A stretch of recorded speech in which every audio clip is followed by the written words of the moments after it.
marka yani sidii annagoo qalbigeena isku furan yihiinna in la wada fariisto wixii laga wada hadli karo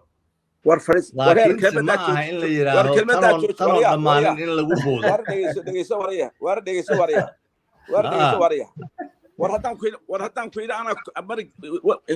qasigan meesha wimi waa ka baaba'shantii Soomaaliya inaguna anagu isku dhaqan manin inagu isku dhaqan imanka ogaaneen ka shanaal waa ku darsan karnaa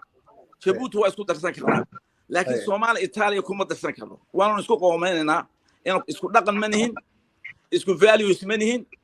waxatiin intaas oo kala jaarjaar anagu family baan anaga kale ka shanaal iyo Djibouti waan isku wada abtirsana adeer ma tiina hagaajista oo intaas oo professor baa yeelateen markaan aan tagay 65kii secondary maydu lahayn secondary waxa la sameeyay la foole iyo banaadir 90% anaga galay ma awood ku gashaan caruur ma lahayn waa qaawaneedeen xabada xitaa abgaalka imka qoriga sitaa qaansu sitay qaala shicushu qaar baa qaawana war waxaan dawladnimada ku ilbaxday anagu ku baabanaan oo iman meeltiina aynu hagaajisano laba wadan oo si Scandinavia ko kala jaar aan noqono tiina hagaajiso tan iska ilaabi oo riwaayadna ku nooyeen wala hadal oo aan sheekaysan oo ma kala war waan kala maarnay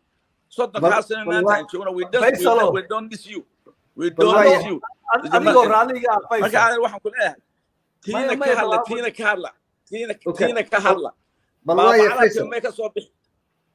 ما يواقف Soomaaliya يقول نفق واللي واسكو من ما يتين هاجس بالله فيصل باتين بالله